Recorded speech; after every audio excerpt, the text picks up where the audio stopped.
Reciban un cordial saludo de mi parte.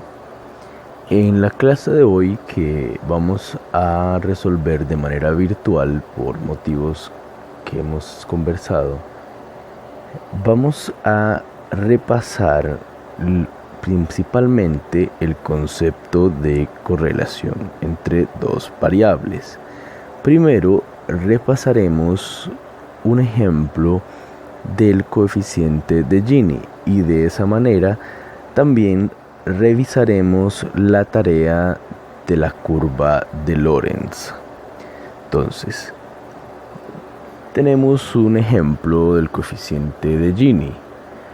En un pequeño país con una población total de 2.500.000 habitantes, están interesados en conocer la desigualdad en la distribución del ingreso. Para ello, calcule el coeficiente de Gini con base en la siguiente tabla.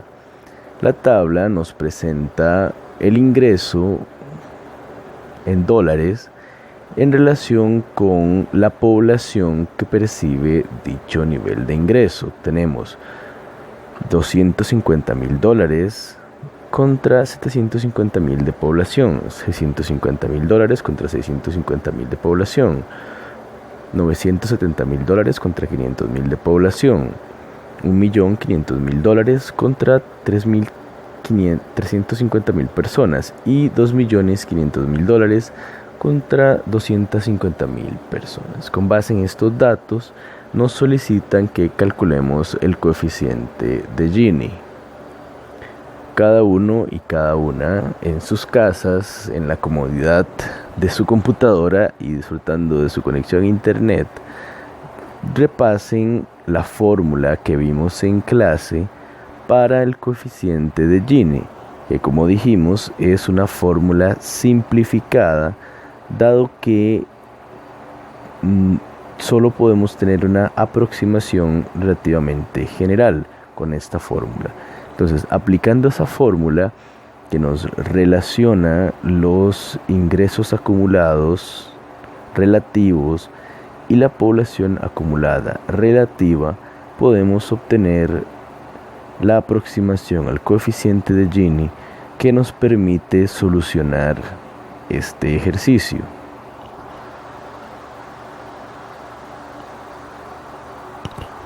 Entonces, cada uno y cada una puede pausar el video para resolver el ejercicio y así practicar, ya que, como hemos dicho reiteradamente, en el examen tendremos que resolver este tipo de ejercicios y por consiguiente practicar en clase es la manera más eficaz de asegurarse haber estudiado para el examen.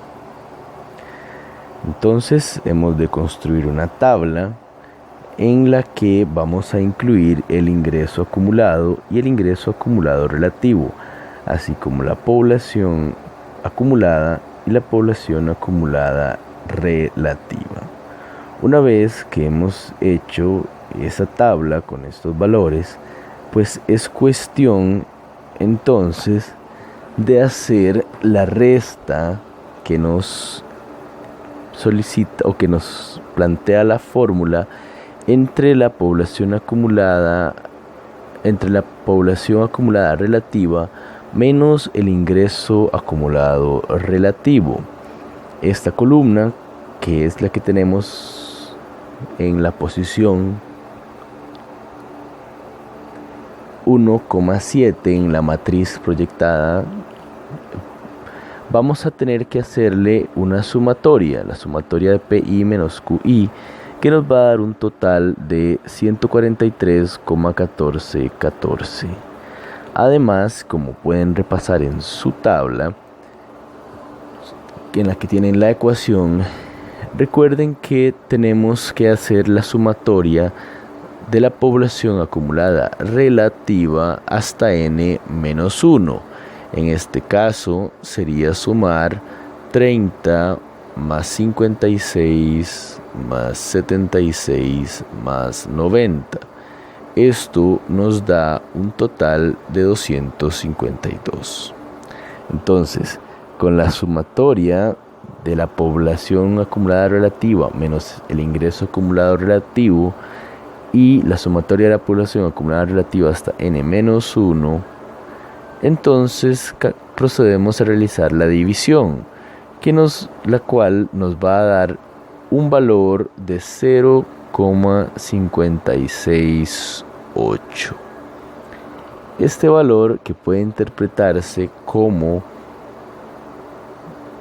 un valor alto en términos de la distribución del ingreso a nivel mundial, en el que países muy desiguales apenas alcanzan un coeficiente de Gini de 0,6, y hablamos de países realmente muy desiguales, entonces pues podemos ver que este valor que hemos encontrado puede considerarse de una alta concentración de la riqueza.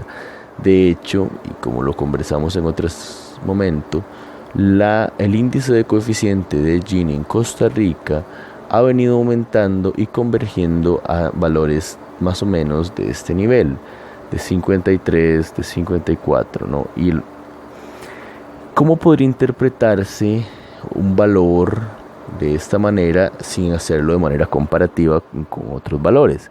Bueno, eso querría decir que el 50% de la población está concentrando solo el 50% de la riqueza.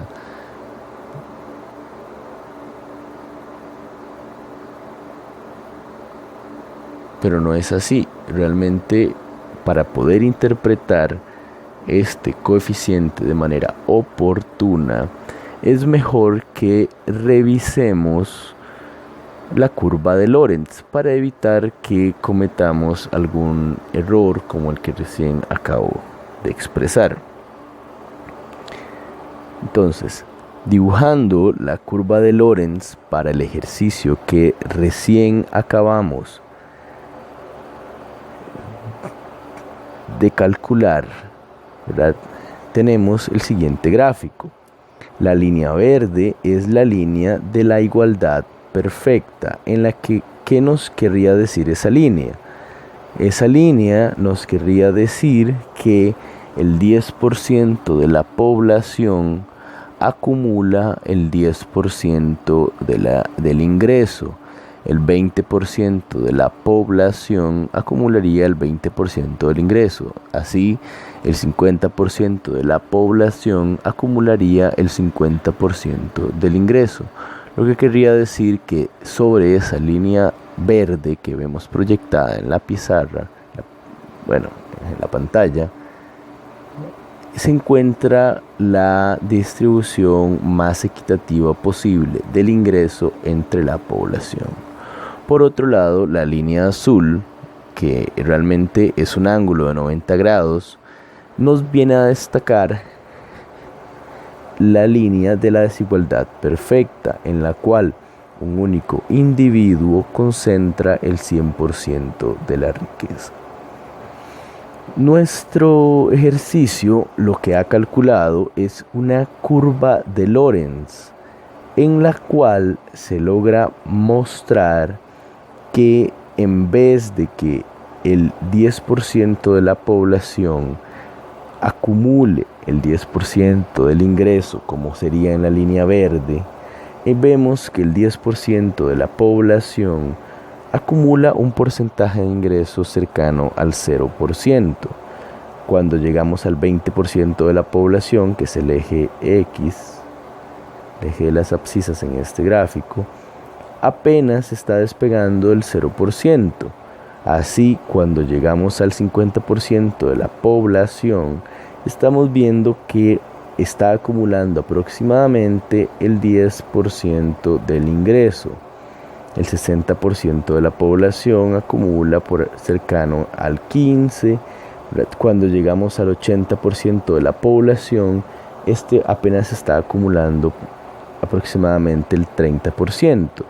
Mientras que el 90% de la población ya se encuentra acumulando cerca del 50%.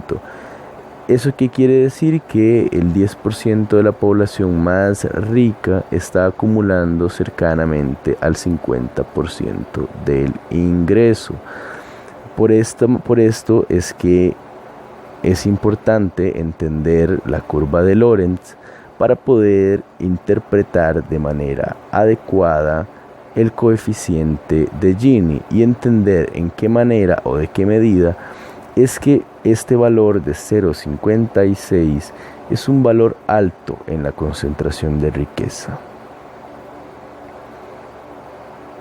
De esta manera podemos decir que para el cálculo de la curva de Lorentz realmente estamos haciendo una relación geométrica que puede representarse con esta curva de Lorentz, en la que el total de el ingreso,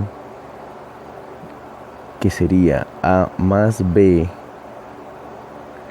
está siendo concentrado por A en la relación A dividido entre A más B, estableciendo entonces que esa área bajo la línea de igualdad no se expresa cómo se está concentrando esa riqueza en relación o en proporción a este coeficiente de Gini. Dicho esto, pasamos a considerar el coeficiente o los coeficientes de correlación. Dadas las características en las que hemos visto para llevar a cabo esta clase, es que vamos a dejar de lado lo retomado en la clase anterior en relación con la significancia estadística de los coeficientes de correlación, el cual es un tema muy interesante y muy importante en la estadística, pero que ustedes van a profundizar en estadística inferencial, por lo que conviene a este curso mantenernos en el plano estrictamente descriptivo. De esta manera vamos a generalizar los intervalos a través de los cuales puede clasificarse la intensidad de los coeficientes de correlación, ya que, como recordaremos cuando hablábamos de covarianza, estábamos estableciendo que esta, al no ser un valor estandarizado, puede variar entre menos infinito e infinito, con lo cual perdemos la noción de magnitud, de manera que con la covarianza, si bien podemos encontrar relación entre dos variables, de ellas solo podemos saber su sentido, es decir, si es positiva o negativa, pero no podemos afirmar que sea una relación o correlación alta o baja. Con los coeficientes de correlación, como el coeficiente Q o el coeficiente en rangos de Spearman, vamos a poder medir esa intensidad. Entonces, vamos a decir que cuando el valor absoluto de alguno de estos coeficientes se encuentra entre 0,1 y 0,39, la correlación es baja. Si se encuentra entre 0,4 y 0,69, es una correlación moderada, mientras que si se encuentra entre 0,7 y 0,99 es una correlación alta. Estos rangos son arbitrarios y aplican exclusivamente para los efectos de este curso, ya que, consultando otra bibliografía, podrían encontrar otra clasificación de los niveles de intensidad de correlación, de manera que, bajo el entendido de que para nuestros efectos estos serán los niveles de variación de esta correlación, debemos tenerlos en consideración. ¿Qué pasaría con una correlación 0.05? Podríamos decir que es una correlación muy baja, pero en todo caso, para nuestros efectos diríamos que es baja. Es decir, que vamos a utilizar solo 3 categorías: baja, moderada y alta. Luego, y es importante destacarlo, dado que hemos eliminado el tema de la significancia estadística en nuestro estudio, considerando que nuestro curso es estadística descriptiva, hemos de destacar en este momento que 2 variables pueden presentar correlación baja, moderada e incluso alta, pero la misma no implica causalidad entre dichas variables, es decir, que una no necesariamente explica a la otra, y que además esa correlación puede ser lo que denominamos espuria, es decir, 2 variables que teóricamente son independientes aparecen con una correlación alta, moderada o baja. ¿Cuál puede ser el caso? Por ejemplo, podría ser que en un modelo se encuentre que la correlación entre la lluvia y la inflación sea alta, por no decir estadísticamente significativa. Esto, para nuestros efectos, va a considerarse una correlación espuria porque son variables que no están relacionadas entre sí, pero el hecho de que varíen en un mismo sentido es lo que nos da esa noción de correlación. Entonces, esto pone a tono un aspecto muy importante de la investigación y de la investigación estadística desde el plano económico.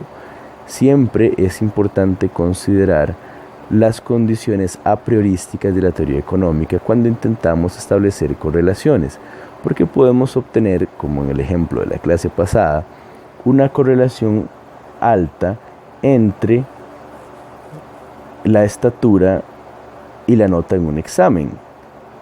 Entonces, eso es muy importante para nuestro análisis porque podemos decir que teóricamente y técnicamente estas variables deben no estar correlacionadas y que la correlación hallada solo puede ser espuria. ¿Por qué? ¿Qué es lo que nos dice la correlación? La correlación básicamente lo que nos dice es que 2 variables en relación con su media están variando en el mismo sentido y con una magnitud específica.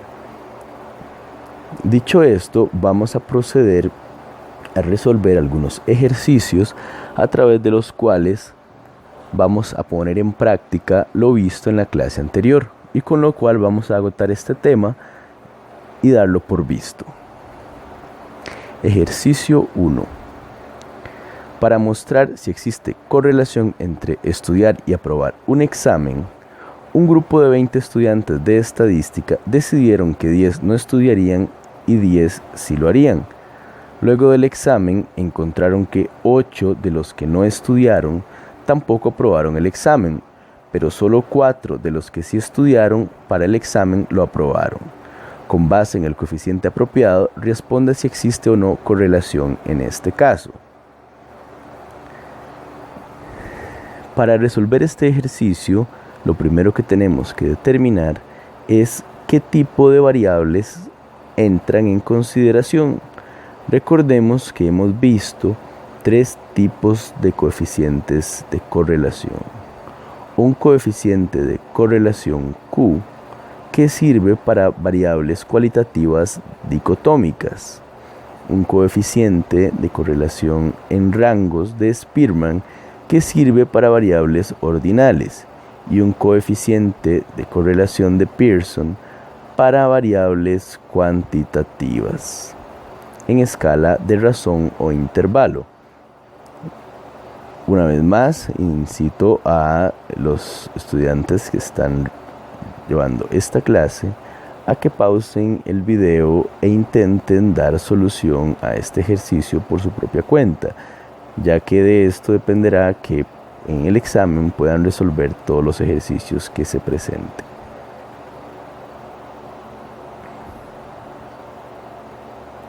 Luego de haber leído el ejercicio y el planteamiento del problema, surge a la luz que podemos clasificar los datos que nos plantean como datos dicotómicos, y con esto podemos construir una tabla de contingencia. ¿Cuáles datos dicotómicos? Podemos clasificar las 20 observaciones como estudió para el examen, no estudió para el examen y aprobó el examen, no aprobó el examen. Básicamente con estas condiciones podemos construir una tabla como la que tenemos en la pantalla. Es decir, 4 estudiantes sí estudiaron para el examen y sí lo aprobaron. Y 6 estudiantes sí estudiaron para el examen pero no lo aprobaron. Mientras que 2 estudiantes no aprobaron el examen, pero no estudiaron, pero sí aprobaron el examen. Mientras 8 no estudiaron y tampoco aprobaron el examen. Entonces, utilizando el coeficiente Q, que es el que nos sirve para variables dicotómicas cualitativas, podemos calcular que la correlación entre ambos, es decir, entre estudiar para el examen y aprobarla, es de menos 0,45. ¿Qué hay que destacar de esta medición? En primer lugar, que es una correlación moderada, porque el valor absoluto es 0,45, mayor a 0,4 y menor a 0,69, que serían nuestros límites para considerarlo moderado. Pero además es importante destacar que el coeficiente Q nos permite medir la intensidad, la magnitud, pero no nos permite establecer el sentido. Entonces, en este caso, que nos salga un valor negativo no es significativo para nuestro análisis, es decir, que no vamos a interpretar este menos 0,45 en un sentido de correlación negativa o inversa. Es decir, que lo que podemos afirmar es que la correlación en este caso es de un 0,45. ¿Cómo podemos interpretar este número? Podemos decir que en 4,5 de cada 10 casos se verificó una correlación entre las dos variables.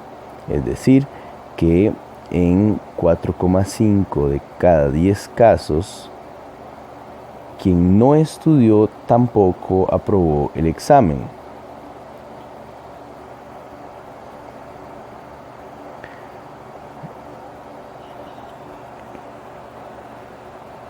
Un segundo ejercicio nos dice que un grupo de 15 atletas en triatlón decidieron averiguar si sus habilidades competitivas en ciclismo y corriendo están correlacionadas. Para ello hicieron una competencia de ciclismo y otra de carreras y anotaron el orden de llegada en cada uno. Entonces, utilizando el coeficiente correspondiente, determinen si hay correlación entre el desempeño competitivo en ambas disciplinas para cada uno de estos atletas. Una vez más, invito a los estudiantes que están llevando esta clase a que pausen el video e intenten dar una solución con base en lo que hemos estudiado en clase.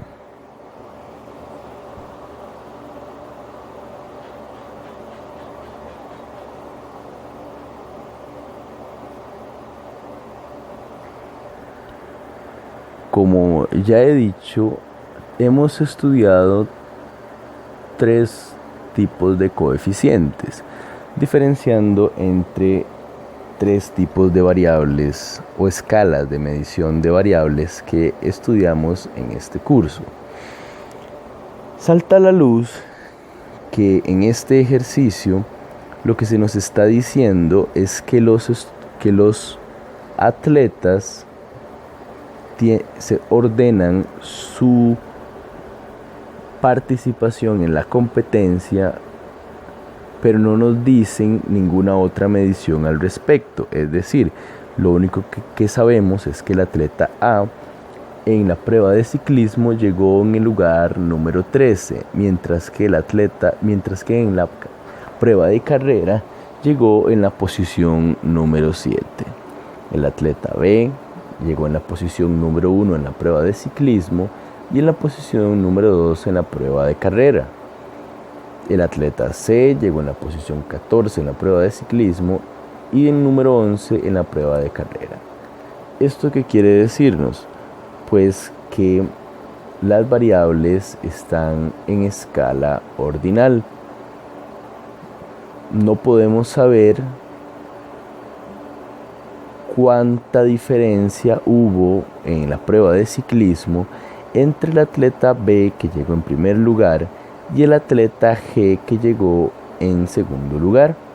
La única información que tenemos al respecto es que el atleta B llegó en primer lugar. Lo mismo podemos decir de la carrera o la prueba de carrera.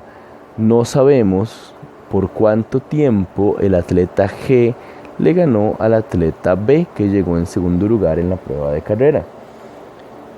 Con esta información, luego de haber identificado que son variables ordinales, debemos de saber entonces que el coeficiente de correlación que nos ayuda a solucionar este ejercicio es el coeficiente en rangos de Spearman. ¿Qué características tiene el coeficiente en rangos de Spearman? Bueno, tenemos que establecer unas diferencias al cuadrado entre los rangos o las observaciones nominales, es decir, que debemos restarle a la posición 13 del atleta A la posición 7 en la prueba de carrera y elevar esa diferencia, que en nuestro caso sería de 6, al cuadrado. Luego debemos restar la posición 1 a la posición 2 y elevar esa diferencia de menos 1 al cuadrado. Luego al atleta C debemos restarle su posición 14, la posición 11 que obtuvo en la prueba de ciclismo, y elevarlo al cuadrado. Y de esa manera también para los restantes 12 atletas de triatlón, ¿verdad?, que participan en una prueba de ciclismo y otra de carrera. Una vez que hemos hecho esas diferencias, hemos de sumarlas. Basta ahora referirnos al denominador. En el denominador lo que tenemos es un n a la 3 menos n. El tema del n es importante que lo profundicemos levemente. En su momento, cuando hacíamos análisis univariado, podíamos afirmar que la cantidad de observaciones era igual a la cantidad de unidades estadísticas bajo estudio, porque teníamos una observación por cada unidad estadística.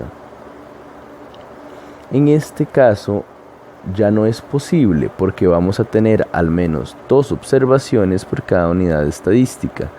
Es decir, que en este caso tenemos 30 observaciones, pero que se refieren exclusivamente a 15 unidades estadísticas. Y por consiguiente, a partir de este momento, hemos de considerar el n como, ya lo sabíamos, la población o la muestra, que está compuesta por unidades estadísticas, y tratar de desvincularlo con el tema de las observaciones, porque podemos tener una cantidad muy grande de observaciones por cada unidad estadística. Entonces, dicho esto, vamos a saber que el n va a ser 15. Entonces, en la tabla que tenemos a continuación en la pantalla, vemos las diferencias al cuadrado tal y como las describí, y además identificamos que n es el número de unidades estadísticas, y en este caso es de 15, y por consiguiente el n a la 3 es de 3375. Siguiendo la fórmula previamente definida para el coeficiente rangos de Spearman, tenemos que es 1 menos la sumatoria de las diferencias de los rangos al cuadrado, que en este caso es 218, dividido entre n a la 3, que es 3375, menos n, que es 15. Esta relación nos da un valor de 0,935, el cual, según las definiciones que dimos al principio de esta clase, puede considerarse una alta correlación. ¿Y eso qué quiere decir? Que en 9 de cada 10 posiciones en las que un atleta obtuvo un resultado, se correlacionó con la posición que obtuvo en el resultado de la siguiente competición.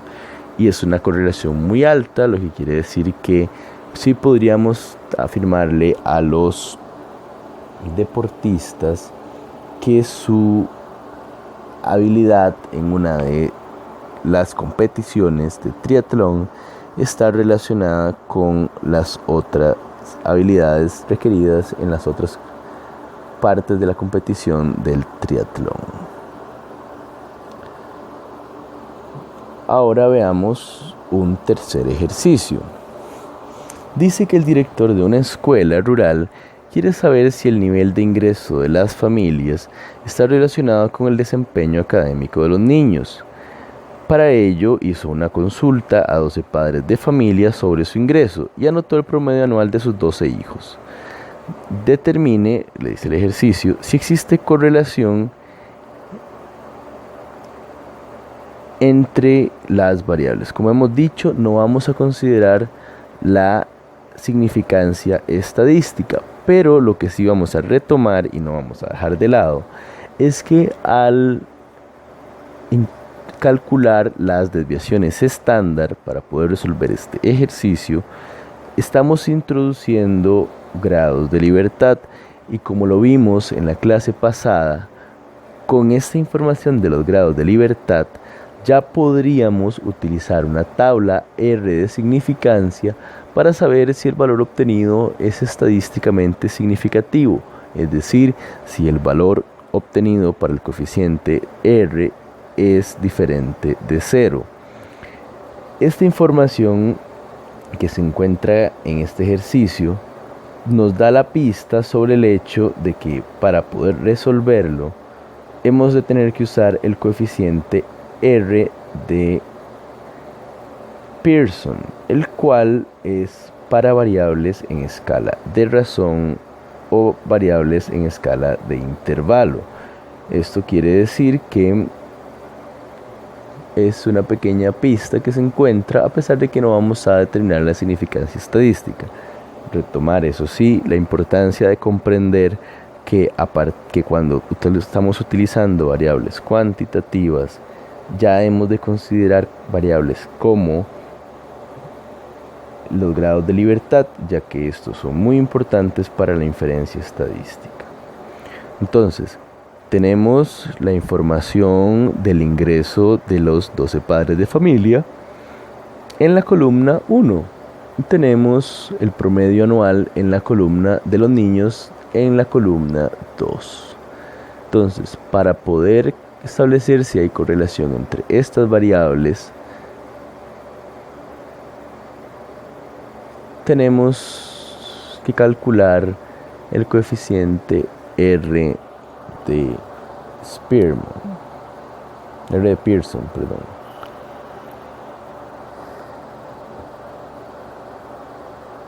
si repasamos la fórmula de este coeficiente, vamos a ver que ocupamos calcular la covarianza y las desviaciones estándar de cada una de las variables. Y para sacar las desviaciones estándar necesitamos sacar la media. Entonces, para resolver este ejercicio hemos de calcular la media de cada una de las variables, la desviación estándar de cada una de las variables y la covarianza. Una vez más, invito a los estudiantes que están viendo este video para que lo pausen y traten de resolver este ejercicio por su cuenta. La práctica, dice algún dicho, es lo que hace al maestro. Si no practican y no aprovechan estos espacios, en el examen les va a faltar tiempo y se los he venido advirtiendo.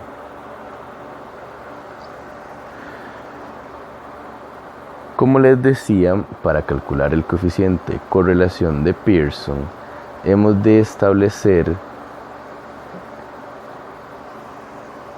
la desviación estándar de cada una de las variables, así como la covarianza. ¿Cómo sacábamos la covarianza? Lo repasábamos en la clase anterior. Tenemos que sacar en primer lugar la media de cada una de las variables y luego multiplicar la diferencia entre la observación de x menos la media de x por la diferencia entre la observación de y la media de y. Es decir, que tenemos que multiplicar x y menos la media de x por y sub i menos la media de y. Hacer esas multiplicaciones y luego sumarlas. Entonces, si hacemos, dado que la media del ingreso es de 3.333.000, la media es 3.370.000, vamos a ver, la media es de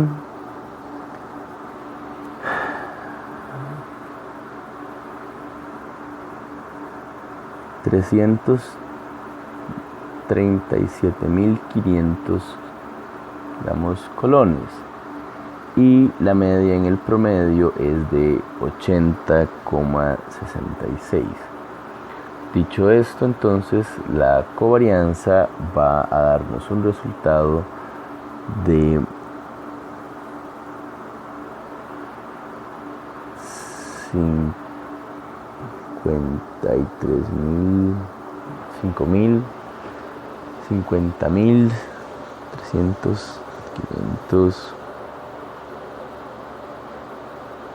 537.500. Tenemos que la desviación estándar del ingreso es de 105.259,4198.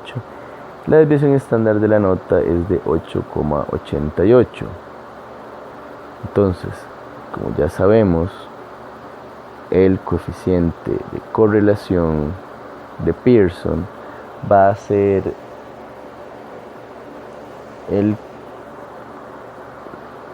cociente entre la covarianza, que en este caso es de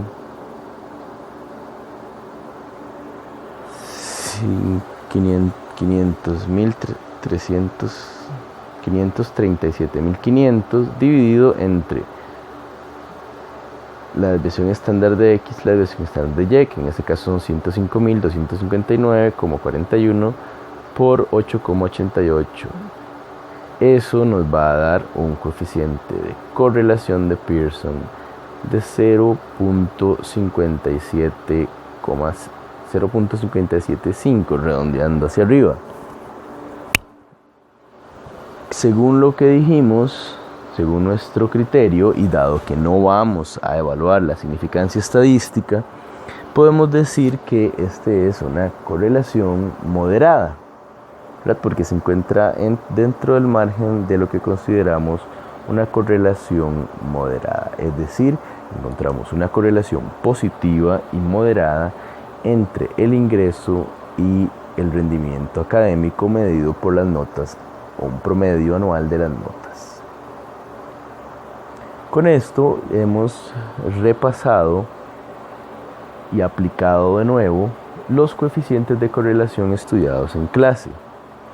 Ahora vamos a revisar una de las principales aplicaciones de este último coeficiente de correlación, el coeficiente de correlación de Pearson. ¿Y para qué lo vamos a utilizar? Lo vamos a utilizar para estudiar lo que es la regresión lineal.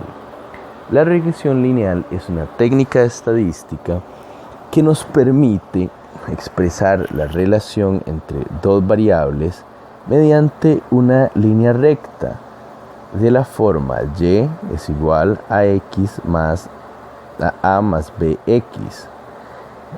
Esta línea recta, que la hemos estudiado desde la secundaria como la ecuación de la línea, ¿verdad?, vamos a denominarla para nuestros efectos como ecuación de regresión lineal, en el que a es el intercepto o el punto en el que se cruzan en las eje de las ordenadas, y b es la pendiente o coeficiente de regresión lineal.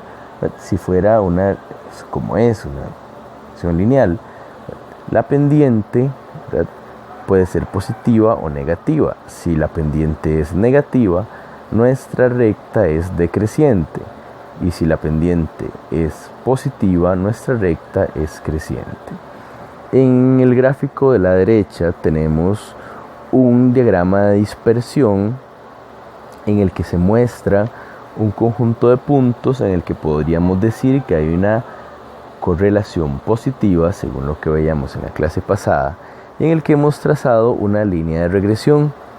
Esta línea de regresión está ilustrada por una ecuación de regresión que dice que y es igual a 0,6x más 8.7.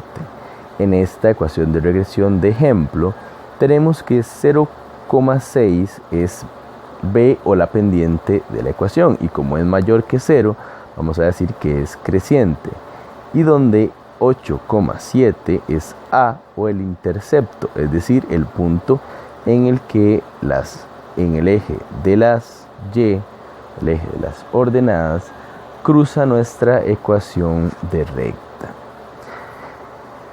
El asunto, y de lo que trata y nuestro estudio, es cómo calcular ese coeficiente a y ese coeficiente y, ese coeficiente b, a partir de los valores estadísticos que ya sabemos calcular. Esta no es una ecuación estrictamente hablando de regresión, es decir, en econometría verán que a esta ecuación le hace falta un e de error, pero que en nuestro caso vamos a omitir porque nos interesa aplicar el coeficiente de correlación de Pearson para estimar estos coeficientes. Entonces, la técnica que se utiliza para calcular el coeficiente b y el coeficiente a se denomina mínimos cuadrados, la cual sigue la misma lógica de lo que hemos hecho para calcular la varianza y la covarianza, que es básicamente medir la distancia entre cada observación y la media. Entonces, con la técnica de mínimos cuadrados, que no vamos a entrar a revisar, que ustedes ya la detallarán en su momento en econometría, vamos a plantear que se puede demostrar que el a y el b, los dos valores que vimos anteriormente como coeficientes de la recta regresión lineal, pueden ser aproximados mediante los valores estadísticos que ya hemos estudiado. En primer lugar, tenemos que b va a ser igual a el coeficiente de correlación r, ya sabemos calcular el coeficiente de Pearson de r, ¿no?, por la desviación estándar de la variable y, que en este caso y es nuestra variable dependiente, dividido entre la desviación estándar de x, que es nuestra variable independiente. Mientras que a va a ser obtenido mediante residuo, es decir, va a ser la media de y, variable dependiente, menos el beta que hemos calculado anteriormente, el b que hemos calculado anteriormente, por la media de x. Cabe destacar que esta ecuación de regresión lineal que estamos estudiando nos plantea o nos propone en cierta medida el tema de la causalidad, porque nos propone que una de las variables puede ser explicada a partir del comportamiento de la otra. Ya hemos dicho en otro momento, al principio de esta clase, que no necesariamente que dos variables tengan correlación, incluso que tengan una correlación estadísticamente significativa, implica causalidad. Y por eso esta ecuación de regresión lineal, hemos de tomarla con mucha cautela para evitar que nos propongamos relaciones causales que no existen.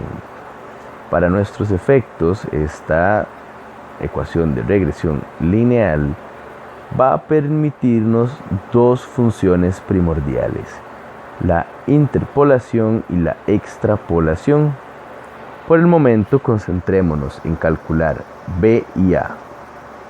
Entonces, si retomamos el caso de las estaturas de los padres y los hijos, que fue un ejercicio que realizamos la semana pasada, tenemos que la media de edad de altura en los hijos es de 1,74 m, mientras que la media de altura entre los padres es de 1,74 m. La desviación estándar en la altura de los hijos era de 0,104, mientras que la desviación estándar en la altura de los padres era de 0,058. Si recordamos, la covarianza que estimamos en ese momento fue de 0,00431, y el coeficiente de R, que podemos calcularlo en este momento solo dividiendo la covarianza entre la multiplicación de ambas desviaciones estándar, es de 0,7056.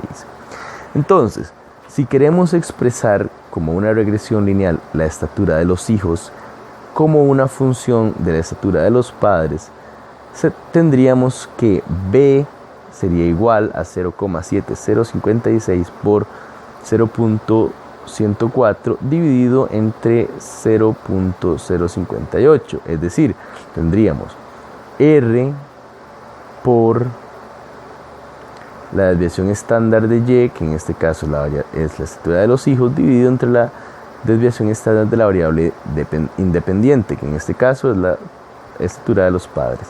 Y eso nos daría un B equivalente a 1,25. Teniendo este B en consideración, ya podemos despejar A. Decimos que la media de Y, que es la media de la edad de los hijos, es de 1,74, menos 1,25, que es B, por la media de la estatura de los padres, que es 1,74.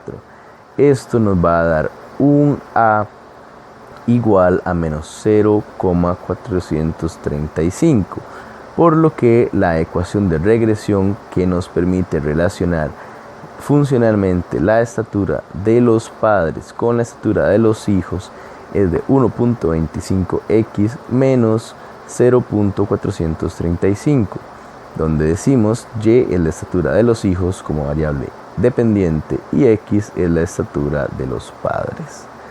Con estas definiciones estamos en capacidad de calcular ecuaciones de regresión lineal. Hagamos un ejercicio.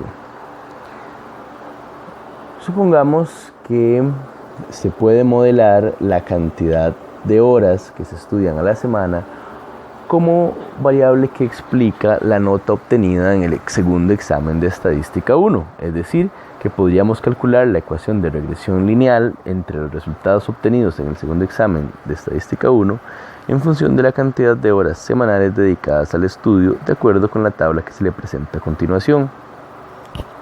Una vez más, lo invito a que pause este video y practique en el cálculo del coeficiente R, de la desviación estándar, de las medias, y luego calcule el B y el A de la ecuación de regresión lineal que se le solicita. Vean que todos los conocimientos que estamos viendo se están acumulando, por lo que si usted presenta alguna debilidad calculando la desviación estándar o la covarianza o el coeficiente de R, no va a obtener todos los puntos resolucionando este tipo de ejercicios.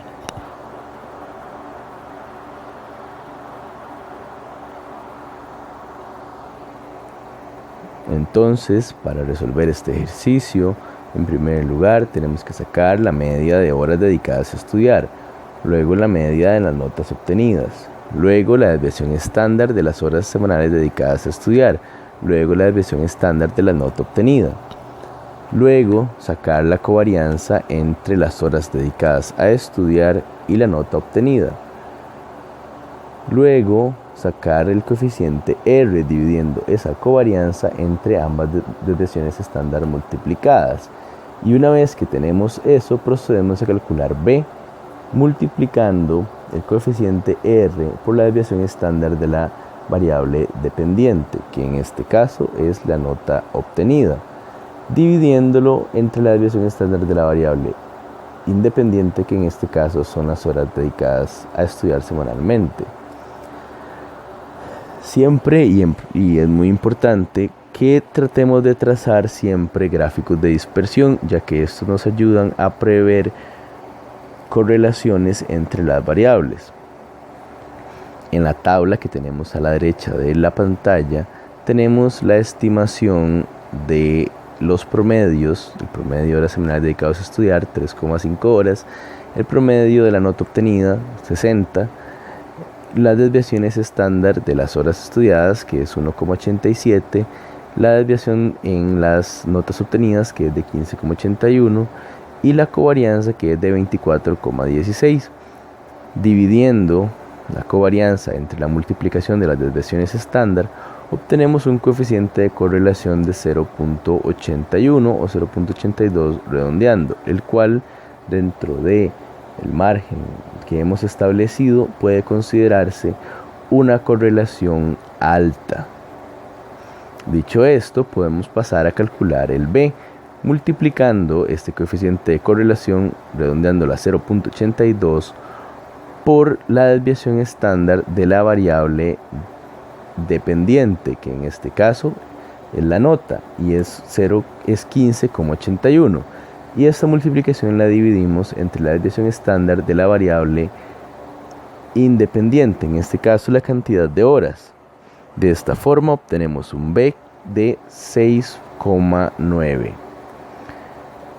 Obtenido este 6,9, podemos proceder a despejar A, restándole a 60,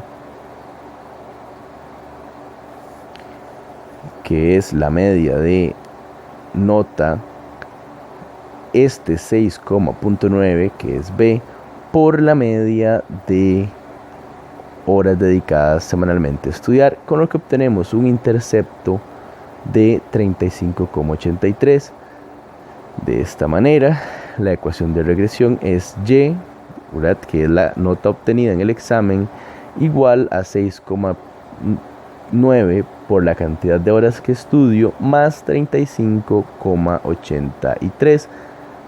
Esta sería la ecuación de regresión que nos expresa una relación funcional entre la cantidad de horas dedicadas semanalmente a estudiar y la nota obtenida en estadística.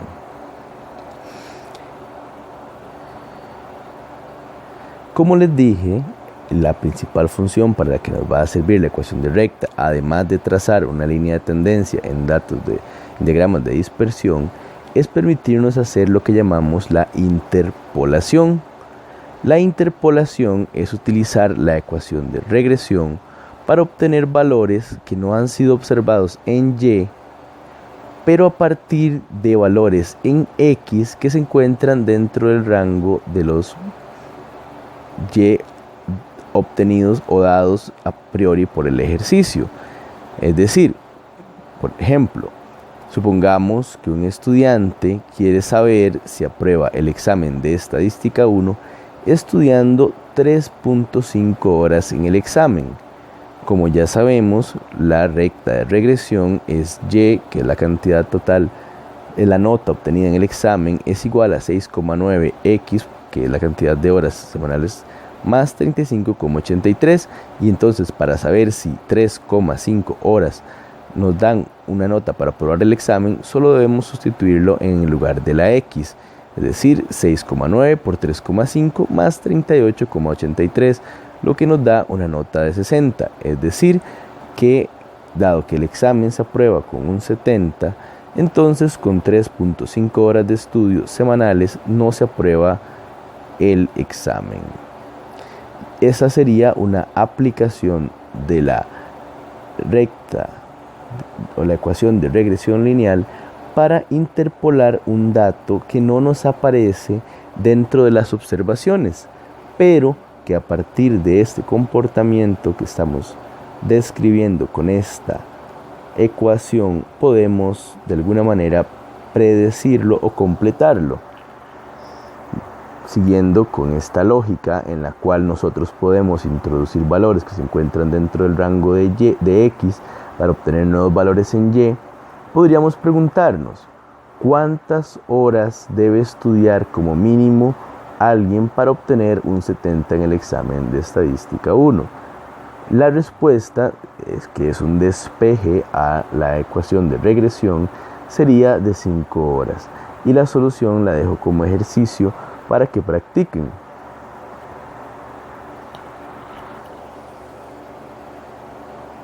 La siguiente función que se puede utilizar o para la que vamos a utilizar la recta de regresión es para hacer extrapolación. La extrapolación es el uso que se le da a la ecuación de regresión para obtener valores en Y a partir de valores en X que se encuentran fuera del rango observado. Y siguiendo con el ejemplo de las horas requeridas para pasar el examen en relación con la nota obtenida, supóngase que un estudiante quiere saber qué nota obtendrá estudiando 0 horas a la semana. Como recordarán, el rango que establecimos en ese ejercicio fue de 1 a 6, por lo que 0 se encuentra fuera del rango de los valores de X y por consiguiente es un ejemplo de extrapolación. Para esta extrapolación debemos de retomar la recta de regresión que previamente hemos determinado, que es Y, nota obtenida en el examen, igual a 6,9x más 35,83. Entonces, sustituyendo ese 0 en X, obtenemos que 6,9 por 0 más 35,83 nos va a dar un 35,83 y por consiguiente, si ese estudiante estudia 0 horas a la semana, va a obtener un 35 en el examen. En cambio, si estudiara 7 horas a la semana y 7 también se encuentra fuera del rango de los valores X observados en nuestro ejercicio y por consiguiente también es una extrapolación, podría decirse que va a obtener 6,9 por 7 más 35,83 de nota en el examen, es decir, que obtendría un 84,16. Entonces, cuando utilizamos un valor de X en la ecuación de regresión que se encuentra dentro del rango de valores observados de X, decimos que es una interpolación, mientras que cuando utilizamos un valor de X que se encuentra fuera del rango observado, decimos que es una extrapolación de la ecuación de recta, ¿verdad? Y con eso estamos obteniendo valores que podrían denominarse pronósticos. Estaríamos diciendo que si se mantiene todo constante o ceteribus paribus, con 7 horas de estudio obtendría una nota de 84,16, mientras que con 0 horas de estudio, ceteribus paribus, obtendría un 35,83 de nota de examen. Ustedes pueden tomar cualquier ejercicio que hayamos resuelto, calcular la ecuación de recta, que en algunos casos puede tener valores muy pequeños o muy grandes, y luego de ello hacer extrapolaciones e interpolaciones para obtener valores que no se les han dado previamente en la tabla, y con esto practicar un poco. Además, les recuerdo que en las páginas 526 y 529 de la antología pueden encontrar ejercicios, que serían las páginas 195 y 198 del libro de Óscar Hernández.